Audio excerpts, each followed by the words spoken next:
Hey everybody, this is So Many Sequels, your book club for movies. I'm Josh. I'm Garrett. And I'm David. This week on the show, it's my So Many Scares pick, which is The Craft, the movie that one Letterboxd reviewer called Clueless on Crack. It was the first time any of us had seen this 90s nostalgia-heavy movie, and it had us all spellbound. We really enjoyed it. Plus, we're all about to go see the new Exorcist movie, and we talk about how we're feeling going into it. Yes, all that and more on this episode of So Many Scares / sequels. Be sure to find us online at SoManySequels.com. You can go back and listen to any of the old So Many Scares you may have missed in the past. You can also find links to our social media channels there. And you can support the show directly at patreon.com/SoManySequels and chat with us in our Discord that way. So go do all that. Without any further ado, enjoy our discussion of The Craft.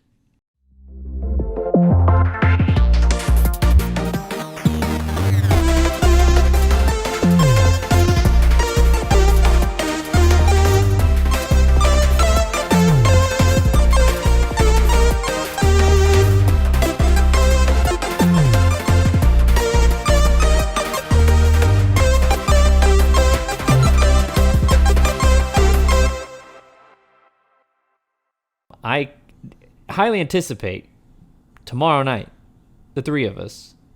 No Andrew, right? Correct. No, Cat's going.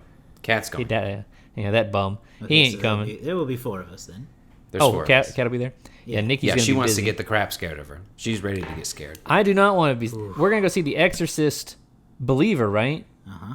Yep. Believer. Imagine Dragons sponsoring this version of Exorcist. And I'm not looking forward to it. I've been talked into doing it. I think I am. I wouldn't really say my arm was twisted, but at the same time, I don't want to not go to the movies if you guys are going. That's fair. good. That's good. Have you guys heard anything about this so far? Not a lot, and I, generally try to avoid Letterboxd scores and all that before I watch the movie. But I fear it could be bad. I fear this could be a situation where it's a great trailer, bad movie, because it's so hard. I think to do a proper Exorcist sequel. So I'm cautiously optimistic that it will be good, and I am pretty confident either way I will be scared.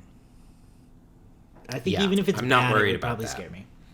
One of the easiest ways to win, like those demon-y, possessive movies, they scare me, and I don't like it. Because, I don't know, they're kids, and they contort, and I don't like that. don't It's like scary, contortion. and it makes me uncomfortable, and I don't like it. And then they, I don't know, creepy kids or something that also scares me a lot. Children of the Corn, I don't want to see it because I don't want to see a bunch of British children just walking through the corn.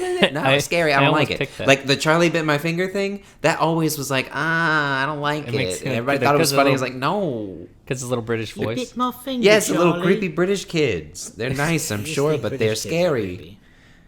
I Man, do. this is why you never should watch Doctor Who. I love Doctor Who. But They some got of those all kids, kinds some of the scary kids- British kids in that. I know, and they're scary, but Are you my mummy? So this combination of possession and kids and definitely contortion and demon is just gonna scary. Have you guys seen the original Exorcist? Yes. I have not. We had a little bit of a watch party a couple years ago, where I think it was the first time for some people in the room. Yeah, it was Me the and I first time. think can't remember if maybe it was Andrew. or not. I think Andrew had never seen it either. Yeah. Did Did it hold up on scariness? I felt like it did, honestly.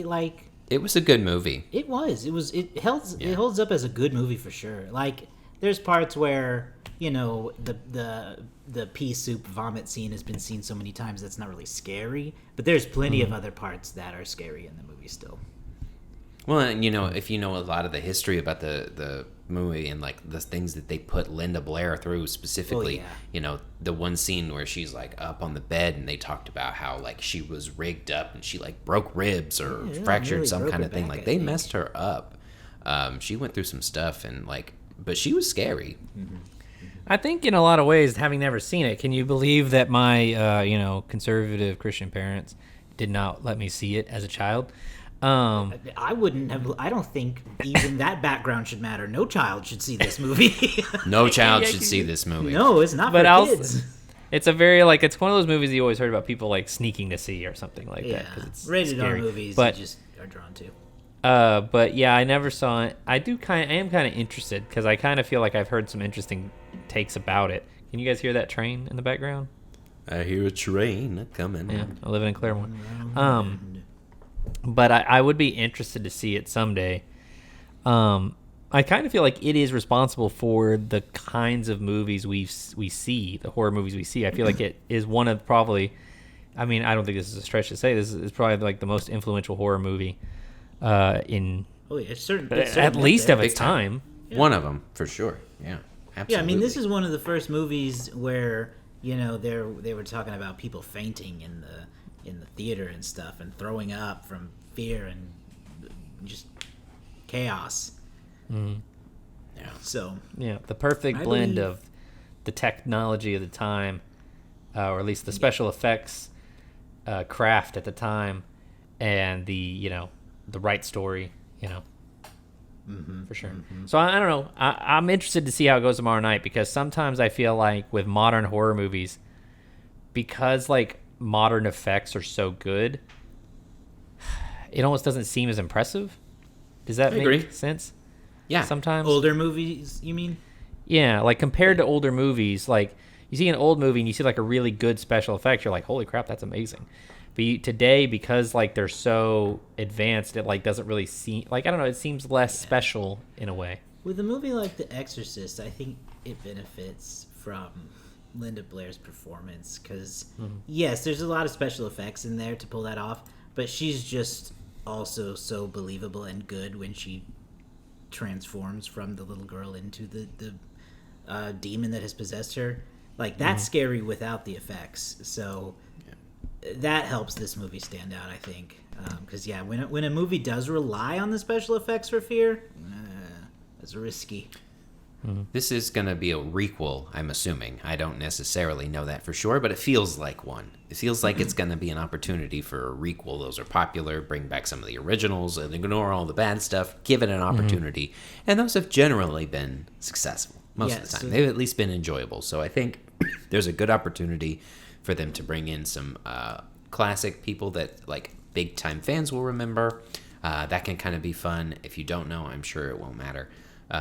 It's just like an extra piece. And then I think that if that is the case, I'm giving them the benefit of the doubt and going in that I feel like their effects will be good and I feel like the performances will be good. Because I really think that it's going to be scary. Will the movie be good? I have no idea. That's why we're going to go find out. It does come from David Gordon Green and Danny McBride. That's true. I mean, that's a great combo, what they did with Jason, or Michael Myers. Yeah, Michael Myers. Yeah, and this Halloween. is also, I believe, the first of a planned trilogy if it is successful. Well, they proved... it stars Leslie Odom Jr. as well, so... I didn't know that. He's the top bill on the wiki. Oh, so. That's right. I did know that. Yeah. It's going to be good. It's good. Good actors. It'll be fun. Yep. It'll be scary. We will definitely let everybody know. We're not planning to do a full episode on it. Planning. No, we'll never know what'll happen. We'll give a mini review, as we did with Saw X last week and exactly. the Meg 2. We'll definitely let you know our thoughts on it before the month ends. But let's get into our topic of the night. Yeah. This is So Many Scares month. Mm-hmm. And we're going to do my pick this week, which is The Craft. The Craft is a movie from 1996 starring Neve Campbell, Rachel True, Robin Tunney, and I don't even know how to say her name. Fairuza Balk? Yeah. She plays Nancy, yes. Yeah. This movie kind of came out under the radar and was a bit of a surprise hit when it came out. It's a very low budget flick, and it became a cult classic over the years. None of us had seen it prior to this, so I thought it would be a good pick for that reason.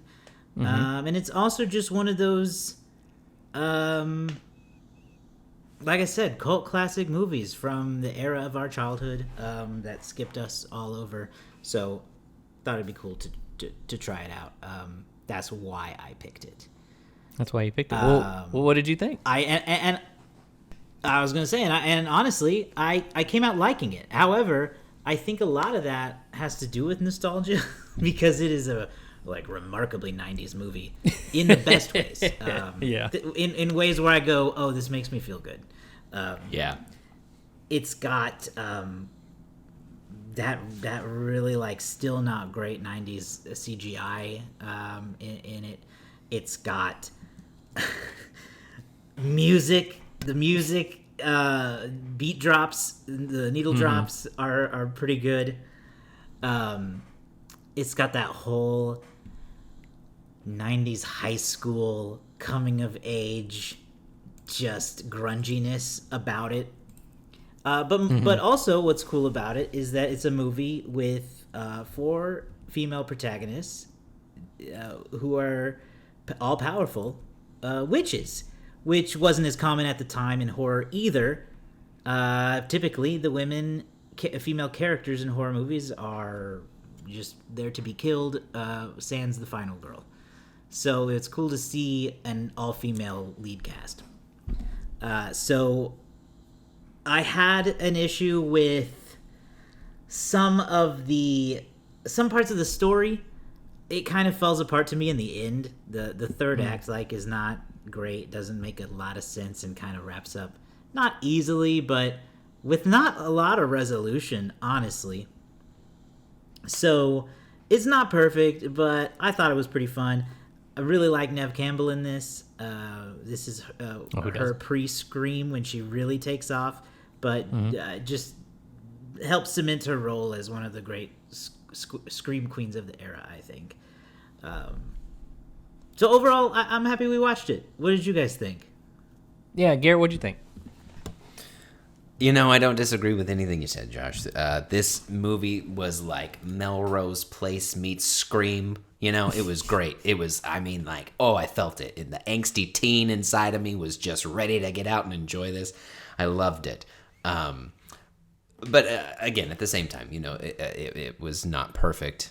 It was the era of the 90s simple movie where you just accepted the story that you were given and you went along for the ride, right? It didn't necessarily have to make the most sense. You just accepted that they were witches right out the gate. There was no questioning that this was just a thing, right? You saw that there was a moment where she's spinning the pencil with her mind, and it's like, what? But they don't really ever explain how that power came to be, At least to my recollection, she just kind of is a witch. She's just a natural witch, and all these other people are studying to be a witch. And you had the quintessential, again, 90s high school moments. But for me, the one that stood out and the one that I just really was disgusted by, but that despite the fact that he was a known just garbage man, every woman still wanted to be with Skeet Ulrich in this movie, and it was disgusting. He had no redeemable qualities other than he was a football player, and that was all that it took in this movie. Which is just a classic Skeet Ulrich role. I enjoyed shooting Skeet. There's nothing good about who you are. I was like, you're using your witchcraft spells to make him fall in love with you and not actually just torture him? That's a missed opportunity right there. When Breckenmeyer's right there. Oh my god, also, I was gonna drop Breckenmeyer, so I'm glad you did. I was hoping everyone I need to bring up Breckenmeyer because I don't hate Breckenmeyer. Everybody hates on Breckenmeyer. I love Breckenmeyer. He's great. I got no issues with Breckenmeyer. Everybody hates on him, but I understand now because this is a cult movie of people of our age, right? So I feel like if you saw this movie and your first experience with Breckenmeyer was this, I'd hate him too. He was a guy. He was also awful. All of them were awful. So I was really excited for these women to kind of give them the what's what, and they missed that opportunity. They kind of put them through a little bit of torture, but not what they should have done, man. Yeah. And then you could kind of see the jealousy within all of the witches, and again the cattiness of high school between all of them was there. So again, this movie was a lot of fun. The nostalgia plays a big part in it. It doesn't necessarily do everything right again, but it is certainly enjoyable. You know, I agree with you guys. I got to get a lot of things off my chest here. One, Mama was right that Vicky Valancourt is the devil. We should have seen it. We should have known it.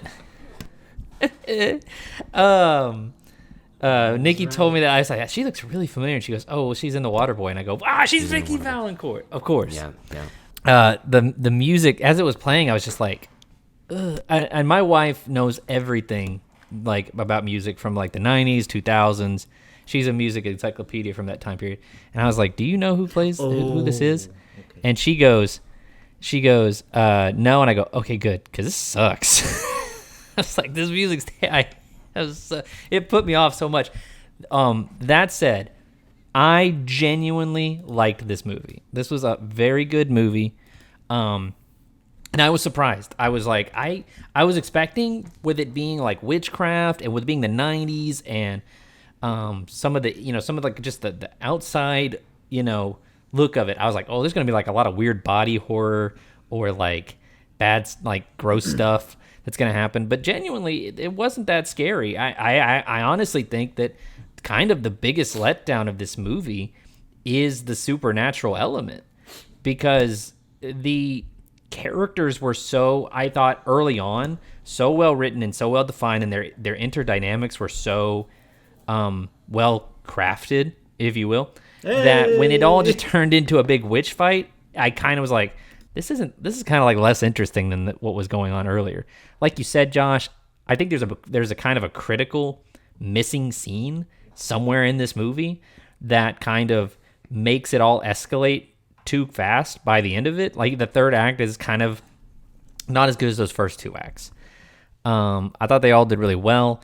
It was luckily a not scary movie for me, so I was quite pleased with that. But I did think that this was, there were a lot of comparisons. I've read that there were a lot of comparisons to like it's Heathers but with goth girls, and early on I was thinking, oh, it's Mean Girls in black. Obviously it predates Mean Girls, but it's those kind of high school dynamics that, in some ways we never grow out of, and in some ways you really hope you do. But I was genuinely surprised by how much I liked it, because I thought I was going to be terrified. I thought that we were going to like see like people like melting or gross swords and knives digging into people and stuff like that.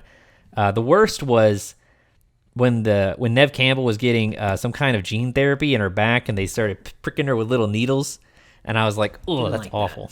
That was a little bit off-putting, but we survived.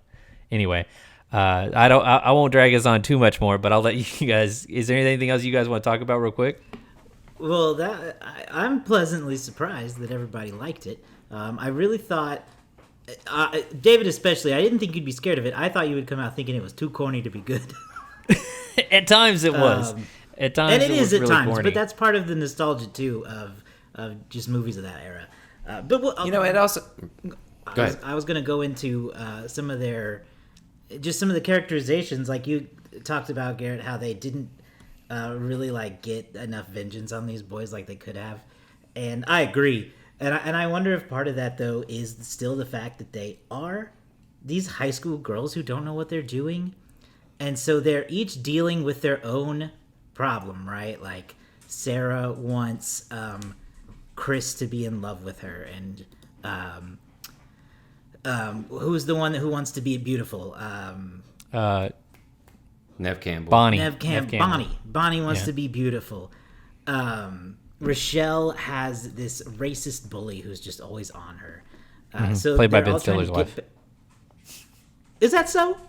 Yeah, that was Christine Taylor, Ben Stiller's wife. She was also in like Dodgeball and Zoolander. Oh my God! I forgot about that part. I'm sorry. I made people echo. There was Maureen McCormick in that movie was so damn racist. It was most Maureen overtly McCormick? Racist.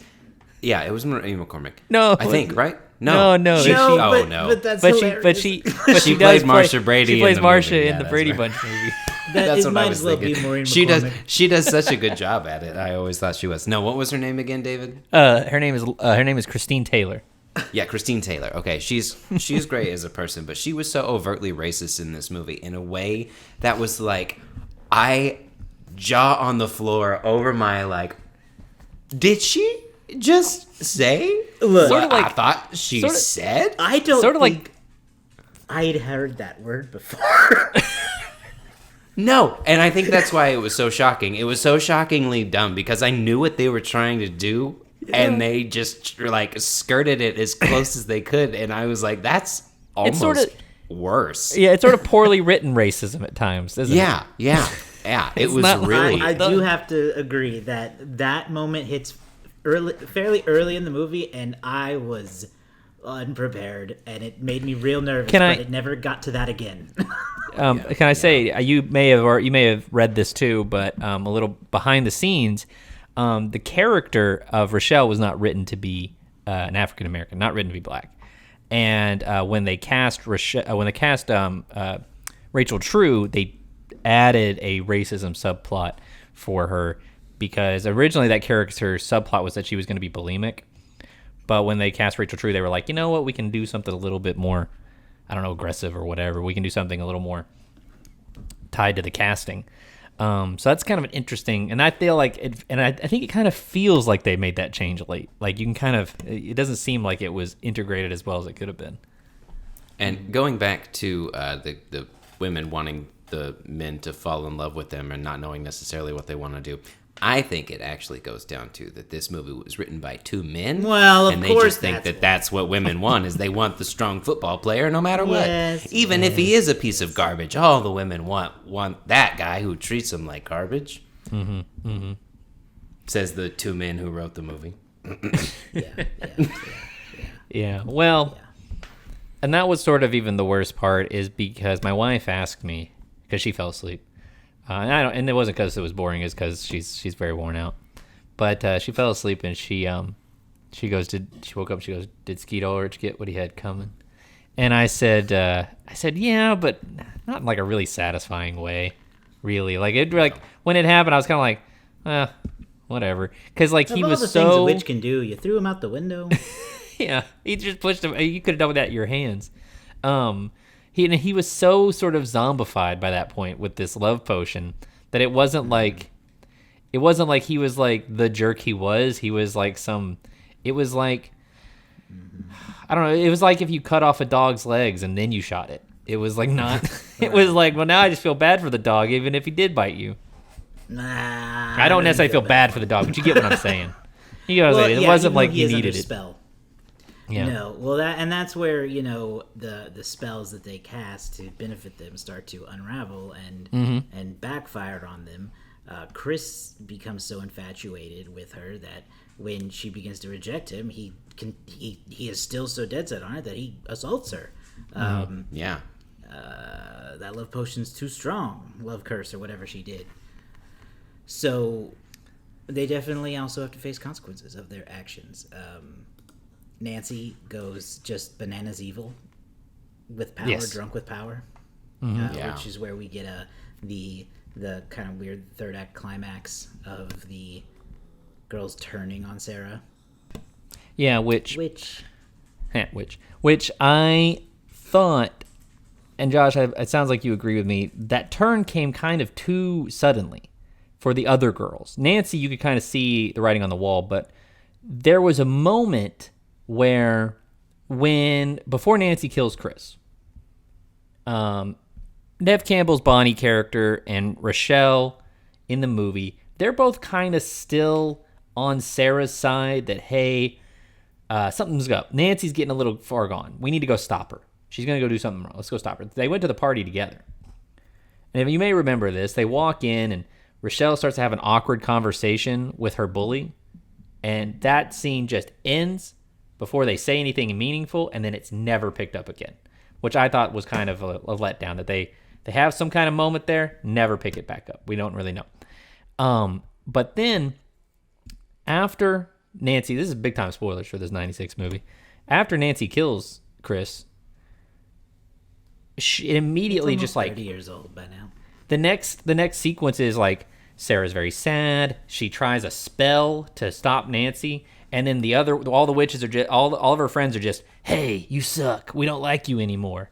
And there's kind of a missing scene there. And it turns out there's a deleted scene, which I watched, where Sarah goes to Nev Campbell and Rachel True and tries to convince them, hey, we need to stop Nancy. And then Nancy discovers this attempted betrayal and just screams at him and kind of like accuses the other two girls that, hey, I stood beside you when no one else would, and now this new girl comes in. It's very mean girls. This new girl comes in, you're just going to side with her, and kind of like wins them back kind of to her side, but in a very rude way. The director, I was reading about it, and the director said that they cut it because he kind of felt like it wasn't realistic that the girls would stay with Nancy after she just yelled at them like that. After she just yelled at them. And so I was like, I get what you're saying, but I think you made the wrong choice. I kind of feel like you needed something because the other two girls just out of nowhere join up, decide, hey, Sarah, you stink. We don't like you anymore. And I don't think it flowed as well as it could have. That's my only real complaint with the movie. Other than the soundtrack. For a 90s... Oh, see, I loved the soundtrack. It was like angsty. It was beautiful. Yeah. It fit the movie. Oh, man. It may not be the best individual songs, but if it fits the movie, it fits the vibe. It gets that gothic feeling. Oh, yeah. Oh, that title I knew exactly where they wanted me to be because I was there with that music and that setting that they had. I liked it. You definitely feel the early stages of Scream, especially with Nev Campbell and Skeet Ulrich's connection to it. It just feels that way.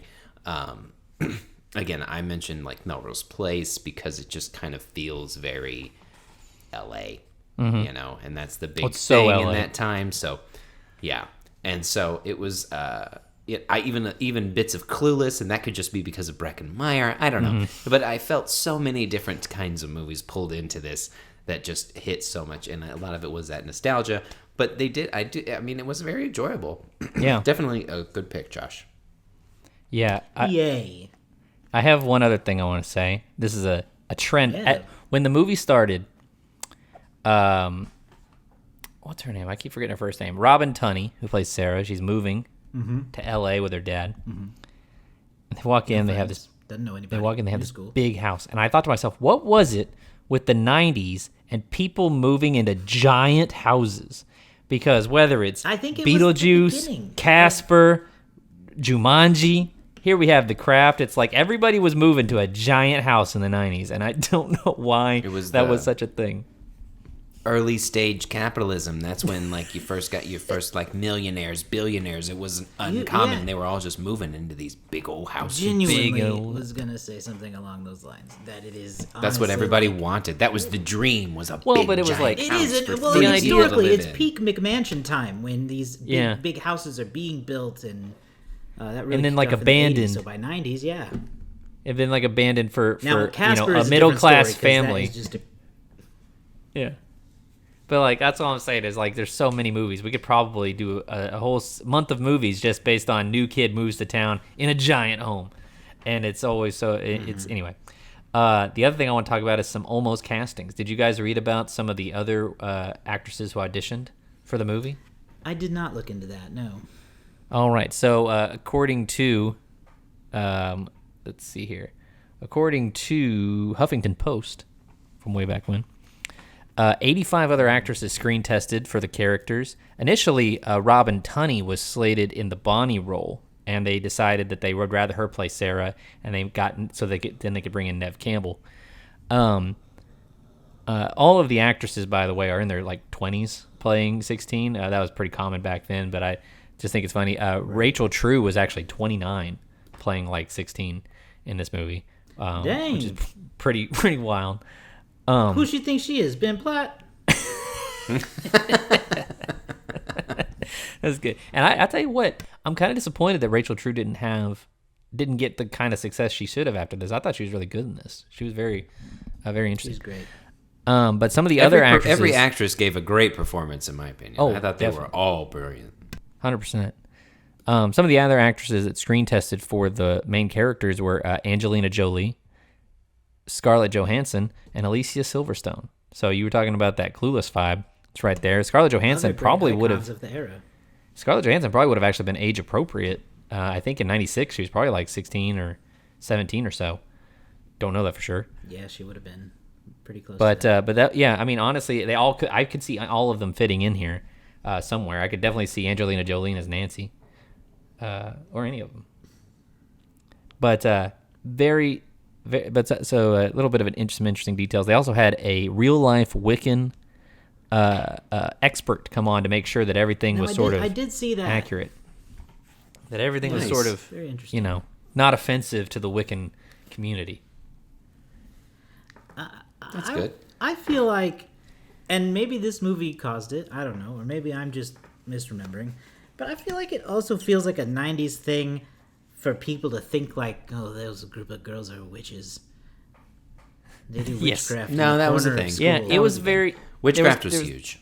There was kind of a hit. Right. It was kind of hit back then in like a goth. Yeah. way. You know, Like- Stevie Nicks started it in the 70s with her black dresses and twirling. You know, how dare she? Just the fact that that would be considered a serious concern, like, And then you had, what you was are it? witches. And this was all like Yeah, pre Harry Potter.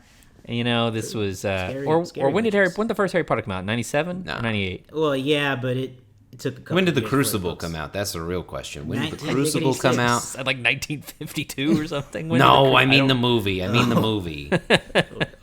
I was gonna I say don't know. the play's pretty old. I don't remember when. I don't know when the what kicked off play the witch came out. craze of the 90s. I would. Oh no, it came out in 1996 too. So like you had this, you had the Crucible, you had Hocus Pocus come out in 1992. So I think that I think in the 90s people did just think women were witches. Man, what a time to be alive. what a gap between Hocus Pocus and The Craft in terms of witch presentation. I could feel a little bit of Hocus Pocus in this. You I know thought it what was though? funny that I was her going to name say the was same Sarah. thing. There's a moment where like three of them fly through the window, and I was like, "That's the Sandersons. What are you doing?" But And there's man, that one Hocus part, I don't know, they say Sarah or something like that. They say her name and it made me think of Hocus Pocus. I was like, what? so one thing I did watch to prepare for this a little bit before the show was I looked up the segment about this movie from the Siskel and Ebert TV show. Oh yeah, Two thumbs down. Oh, Yeah. man. 2 thumbs down from Siskel and Ebert. Yeah. What was funny to me mostly, so Ebert did most of the talking. He just thought it was dumb. Thought the story was weak. Blah blah blah. But what stood out to me was even in 1996, he said the special effects were stupid. See, now I That wondered surprised about me a little that. because for a moment I thought, well, I feel like this looks good for 96, but Wasn't that bad. apparently not. Ebert said Yeah. it looked bad. I guess when you think about some of the other, I mean, on a $15 million budget though, which I don't know what that would be today, but I guess if you think about some of the other movies that came out in '96, that might have been some pretty like steep competition for what special effects could be. I'll get into that a little bit later when we talk about box office stats because I've got a rundown of the year. But special effects were better than we like to remember in '96. So I mean, normally I don't like to knock a movie for special effects aging poorly. I kind of try to judge it by what it looked like at the time, or what it was, what was comparable at the time. But so this might be an interesting case. I don't know. I'll have to think about it some. Yeah, that's fair. I mean, there were moments where it stuck out to me, like when Nancy's fingers turn into snakes. That looked great. But then, there were plenty of cool practical effects, like when all the snakes and bugs and stuff came out. I was like, oh, Yeah, it's kind of creepy. Yeah, that was a good moment. Probably one of the most noticeably, one of the effects that's probably aged the most poorly,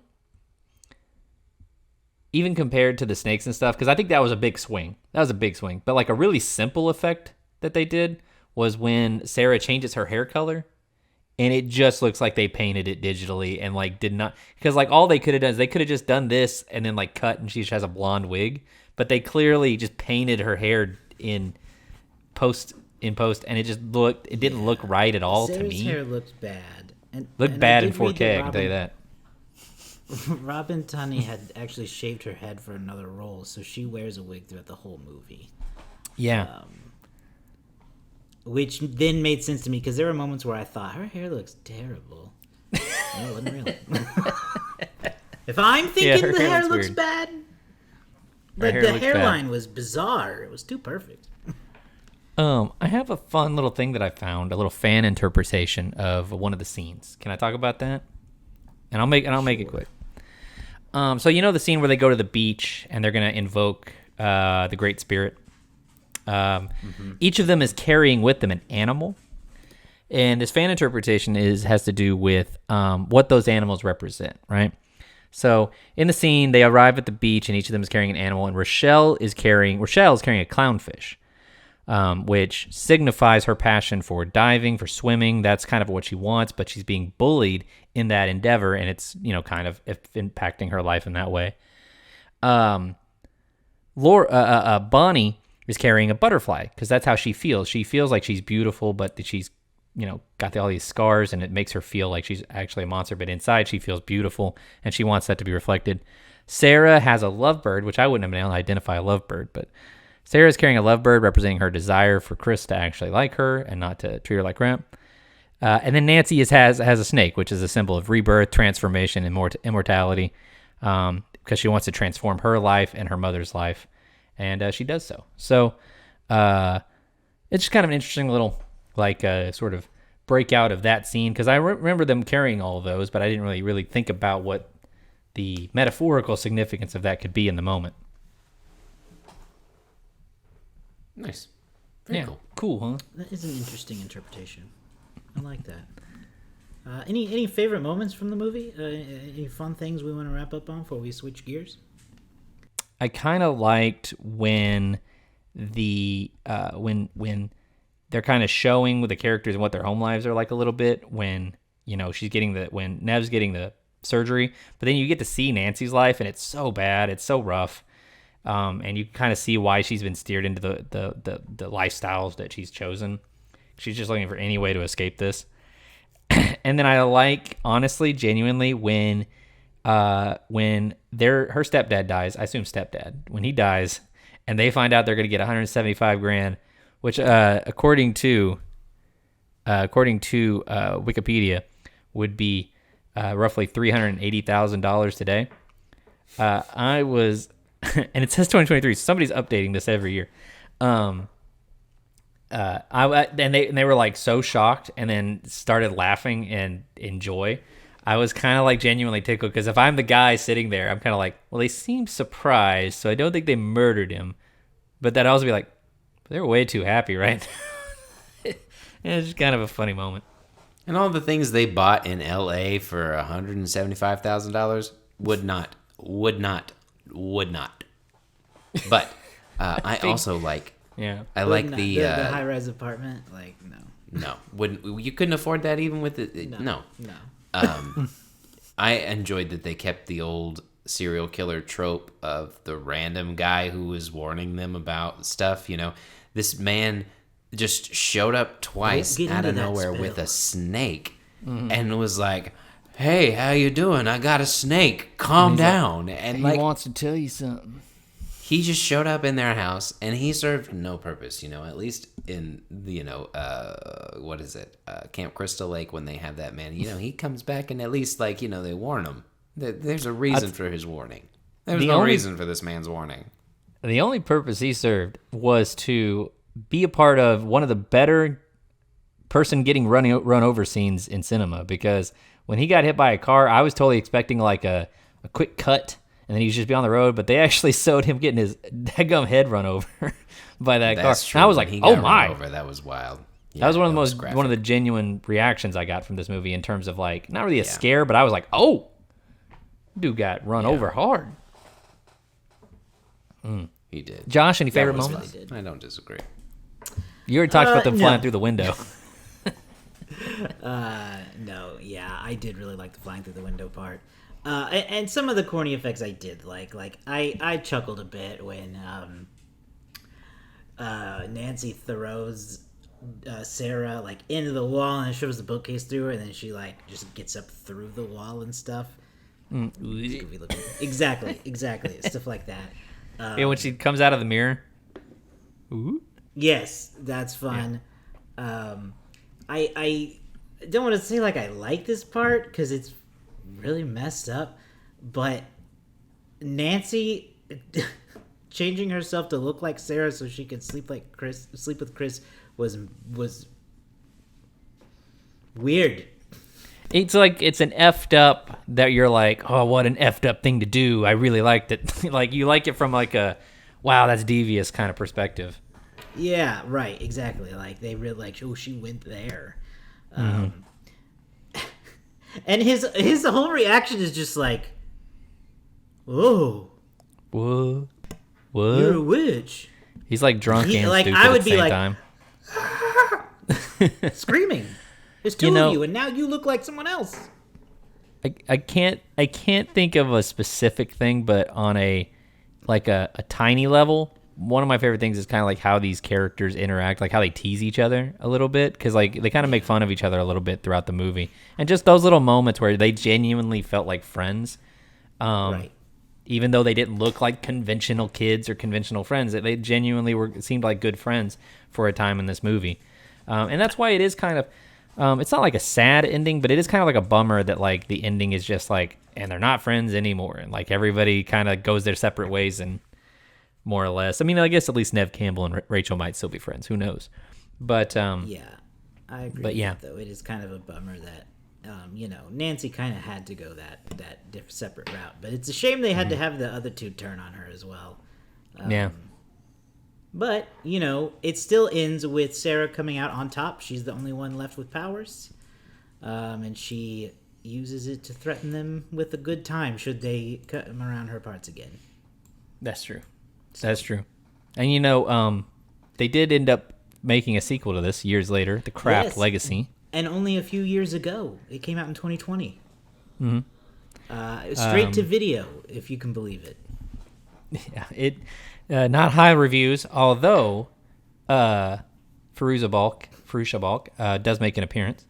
So so it is kind of like a sequel of, it is like a genuine sequel of sorts. I kind of feel like there is, well, I'll say this, there's definitely material or potential here for a sequel or for a new version, an update. I mean, they did one, but I'm saying like a legitimate attempt. Technically, the CBS ripped this off and made Charmed.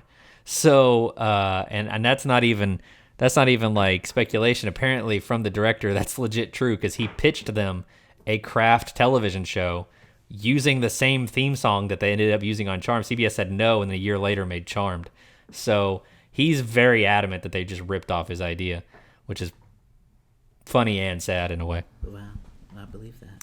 My mom loves Charmed. That's funny. I've never really watched it. Oh yeah, Never really gave it a chance. It's such a funny thing because like my mom is, she's religious, and she's also like, she's a very big fan of fiction. She loves reading. She loves movies. She kind of got me into movies, and she loved Charmed. And I was like, Mom, they're witches though. And she goes, shh, be quiet. It's not real. She just likes pretend witches. Yep. Anyway. All right. Yeah. Well, great. I'm glad everybody liked it. I liked it too.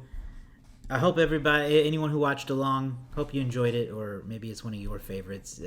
Either way, let us know what you thought of The Craft. Hit us up on social media. You can find those links at someonesequels.com. But let's talk about how this movie performed. It was a bit of a surprise hit, right, David? At least considering the small budget. It was, made only a budget of $15 million. The movie opened May 3rd, 1996, Memorial Day weekend. So not really a Halloween release or a Halloween time release, Memorial Day weekend. But it was the number one movie at the box office that weekend. And when I tell you what it was up against, you will believe that it was the number one movie of the weekend. It opened to $6.7 million, so it's already about halfway to its budget at that point.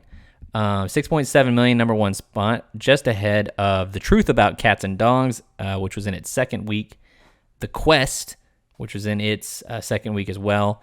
Primal Fear, which is actually a pretty good movie. I believe that's Robert De Niro. or it's Edward Norton.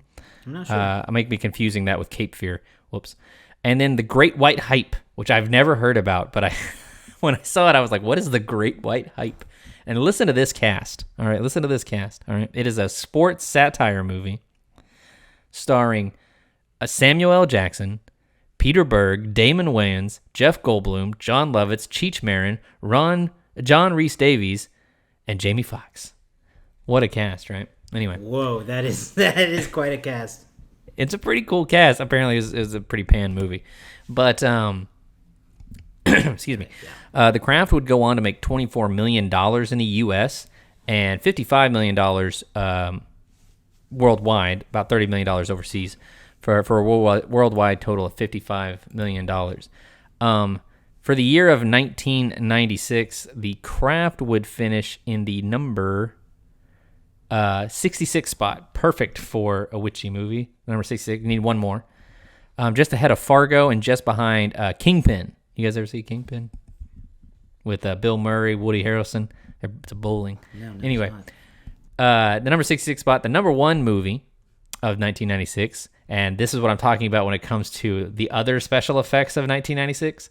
The number one movie was Independence Day, followed by Twister, then Mission Impossible, Jerry Maguire, and Mel Gibson, Ron Howard's Ransom. So you had some pretty big heavy hitters there in the top five. Two Tom Cruise movies, Bill Paxton and Bill Pullman, and then you've also got Ron Howard and Mel Gibson rounding out the top five. We have previously done 6 1996 films. I don't think you guys could name them, but I've already given you one, and that's Mission Impossible. We've also done Jingle All the Way. You can hear our podcast for Jingle All the Way from So Many Santas ago. You can listen to, I believe it was my first So Many Santas pick. We also did Star Trek First Contact when we did Star Trek month.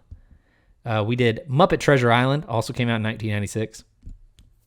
Space Jam, the original, and our favorite So Many Scares film, brought to you by Andrew Nichols, The Frighteners, also came out in 1996. Well, so you can listen to podcasts for all those movies from us. And that's all I got. Wow. All right. Well, let's switch up in the Letterboxd game. Everybody start thinking about your score guess for what the Letterboxd community says about The Craft. I'm going to read off some of the most popular reviews while we think. These are going to be hilarious. Top 1, 5 stars. All I want to do is go to Catholic high school, start a coven, and wear nice socks. Next. The simple pleasures in life. Simple pleasures. 4 stars. If the bitches of Eastwick put a spell on me, do not prosecute them. They caught me slipping. That's on me. And by the way, I should have said that. The bitches of Eastwick is a fantastic nickname. It is. For anything, honestly. What a reference. 3 stars. Clueless on crack. Yeah. 3 stars. My expectations were gayer.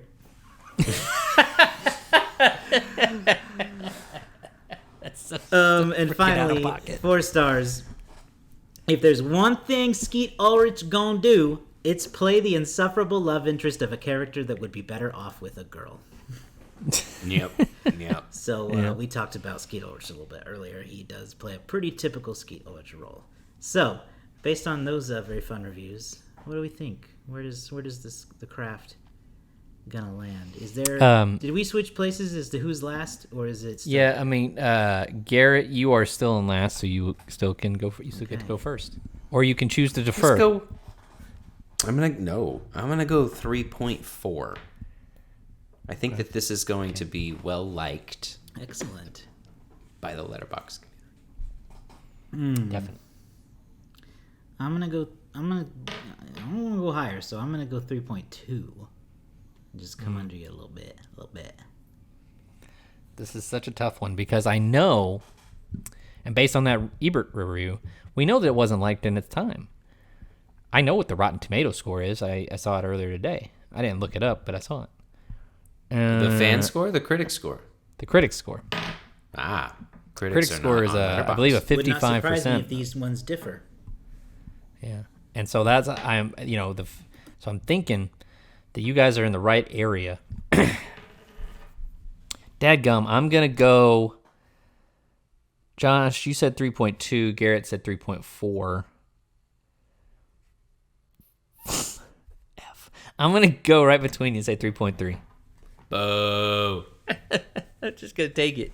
Boo indeed. Boo indeed. All right, let me load up the actual score here. And we don't have a direct hit. Oh, okay, cool. Good. But Well, that means definitely not me. I'm happy to report that this movie actually scored higher than any of us guessed. All right. But barely at a 3.5. So Garrett walks away 2 weeks in a row as a winner.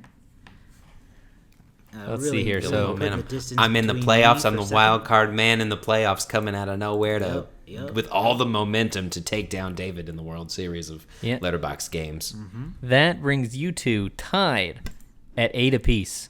And so, like I said, you are a mere 7 points off from me. So, a couple games of 2 pointers. But if I would have gone with 3.5, what if I would have gone with 3.5? I mean, right there. That's you'd be at the 9. You'd be at 9, and you'd be right behind. You'd be 6 points away. You'd be 3 direct hits away from catching. Risky. Mm-hmm. And I know you guys we're stacking this month with an extra review, and I know the game there. I understand. Try to get as many points as we can here. Anyway, the craft episodes just to get ahead of you. So that's 2 wins in a row for Garrett. Much deserved, much earned. Do we want to talk a little bit about? Oh wait, what are our reviews? Exactly, I was going to say. What are our ratings? What do we feel about the movie? For me, it's one that's tough because I kind of I wanted to be interesting, but I kind of think 3.5 is exactly right on the money. I think I agree with Letterboxd. In 1996, I would probably have given it lower. But in 2023, the 90s vibe really enhances my enjoyment.